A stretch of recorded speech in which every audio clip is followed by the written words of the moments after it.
Bonjour Junior, Hussein et bienvenue parmi nous. Bonjour Fidil, bonjour Bonjour Junior. Patricia, bonjour à tous à la maison. Alors, on va commencer déjà par le communiqué officiel du Social Democratic Front. On dira donc c'est une édition spéciale de cette revue de presse qui s'ouvre donc par ce communiqué. Avis de décès, c'est avec tristesse que nous annonçons le passage à la gloire éternelle du président national du Front Social Démocratique SDF, son Excellence Ni John Frondi, ce 12 juin 2023 à 23h30 à Yaoundé, des suites d'une longue maladie. En cette circonstance douloureuse, nous prions Dieu Tout-Puissant de le recevoir dans son royaume éternel. Le programme des obsèques sera communiqué dès qu'il sera établi. C'est signé Honorable Joshua Oshi, premier vice-président national du SDF.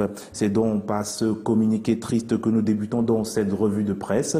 Et bien sûr, à la suite de cette revue de presse, un autre journal est également au rendez-vous. Il s'agit bien sûr du journal Le Municipal qui, à sa une ce matin, s'intéresse au CIMIT au Cameroun. On parle de tensions dans les mairies selon le journal Le Municipal de ce mardi matin. La sortie du ministre de la décentralisation et du développement local sur le montant du salaire minimum interprofessionnel garanti dans les communes à 41 875 francs CFA a suscité une levée de boucliers dans les mairies et au sein de la centrale syndicat des travailleurs du Cameroun. Au travers d'une correspondance avec pour destinataire le Premier ministre chef du gouvernement en date du 2 juin 2023, la centrale syndicale des travailleurs du Cameroun faisait part d'un préavis de grève dans l'ensemble des 374 communes, 4 communes et communautés urbaines à compter du 21 juin 2023, une démarche à prendre très au sérieux car celle-ci est susceptible de porter préjudice à la paix sociale si chère au président de la République, dont les pouvoirs de contrôle de l'État sur les collectivités territoriales et leurs établissements lui sont garantis par l'article 73 alinéa 1 du Code général des collectivités territoriales décentralisées. Très attendu, la réaction du président Paul Biya. C'est donc une actualité à lire à la une du journal Le Municipal en kiosque ce mardi matin. Et ce mardi matin, notre journal est également en kiosque, l'économie quotidien, qui s'intéresse ce matin au marché public au Cameroun. On parle de l'abandon des chantiers, des paiements tardifs, des décomptes et bien sûr de la corruption. Un ensemble de mots qui gangrènent actuellement le système au point de susciter une auto-évaluation du mid-map. D'autres précisions sont à lire à la page 3 de ce journal en kiosque ce jour. Et ce jour, justement, un autre journal est également en kiosque. Il s'agit du journal Matila. Matila qui s'intéresse à la région de l'extrême nord du Cameroun. Le préfet du Djamari fait grand bâtisseur. En tout cas, c'est une actualité qui occupe la une de ce journal. Et le même journal, juste au bas de sa une, s'intéresse à cette deuxième session de l'Assemblée du programme ONU Habitat. Ketchakoutes plaide pour le meilleur avenir urbain au Cameroun. Et nous poursuivons ce matin avec un autre journal qui est également en kiosque. Il s'agit bien sûr de la Nouvelle Expression. La Nouvelle Expression qui nous parle de la crise anglophone et de Boko Haram. On parle de ce désarmement et de cette démobilisation qui, n'est-ce pas, s'accélère dans notre pays. La guerre que le Cameroun suffront de l'extrême nord avec Boko Haram et dans les régions anglophones avec les séparatistes est bien partie pour durer, alors que les déserteurs sont enregistrés en masse, les opérations de terrorisme sur le terrain se multiplient, mais Faye Yango Francis,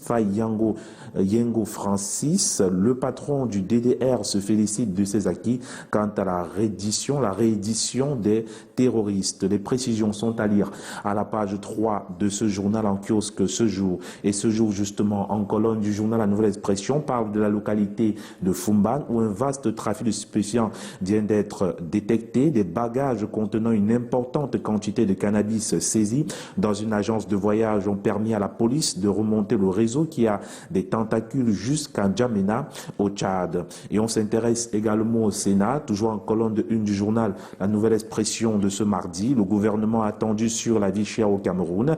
La Chambre haute du Parlement entend interpeller le pouvoir exécutif sur la hausse des denrées alimentaires au cours du débat d'orientation budgétaire, étape importante de l'élaboration de la loi des finances. Et de même, à Crébillon, on parle d'un repas repas qui a tué 2 personnes. Le drame s'est produit samedi dernier et l'opinion reste divisée entre l'empoisonnement et l'intoxication alimentaire. Difficile alternance donc selon le journal La Nouvelle Expression ce matin s'agissant justement de la longévité au pouvoir en Afrique.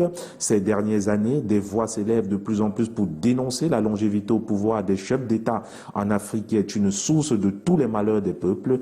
Des exemples s'amorcellent dans le journal en page 8 à 9 du journal La Nouvelle Expression de ce mardi. Et ce mardi, avec le quotidien Econews qui est également kiosque, on va parler de ces attestations de non-redevance, de fausses pièces en circulation en ce moment. Un réseau de faussaires vient d'être démantelé à Ngaoundéré par les éléments de la compagnie du peloton routier motorisé de la gendarmerie de la ville éponyme avec un système informatique plus ou moins stable. Comment ces faussaires réussissent-ils à falsifier les documents sécurisés à la Direction générale des impôts? Voilà une question posée et bien sûr une enquête se trouve donc dans le journal en page 4 en kiosque ce matin.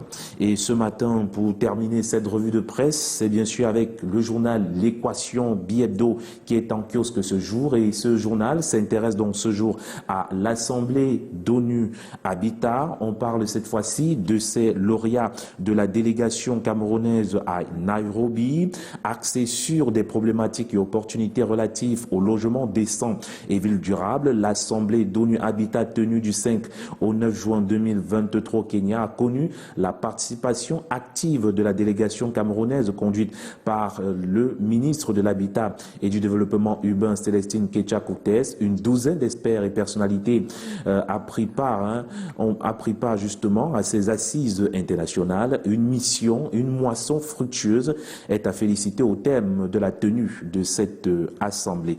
Les précisions sont à lire dans ce journal en kiosque de ce jour. Et c'est avec le journal L'Équation que nous terminons dans ce journal, donc avec le bi-hebdo L'Équation. Nous mettons un terme ce matin à cette revue de presse sur Canal 2 International. Merci beaucoup Junior Hussein. Une revue de presse éclair, comme vous pouvez le constater, chers téléspectateurs, fort de ce qu'elle est donc entachée du décès du leader du parti de l'opposition social-démocratique franc, Nin John Fondi, qui n'est plus, il est donc décédé dans la nuit du 12 au 13 juin. L'annonce a été faite de la voix du vice-président du social-démocratique franc, Joshua Oshi. Donc, Nin John Fondi, décidément, il n'est plus des nôtres. Quel souvenir vous gardez de ce grand homme? Je ne peux que dire toutes mes condoléances à sa famille. Et concernant les souvenirs et tout le débat, je laisse le soin à Divine, Tariké et Lil Piedjou pour en parler. Super. Et donc, le temps pour nous de faire un clin d'œil à nos différents partenaires et nous allons recevoir la rédaction de Canal 2, la rédaction centrale de Canal 2 International, représentée par Divine.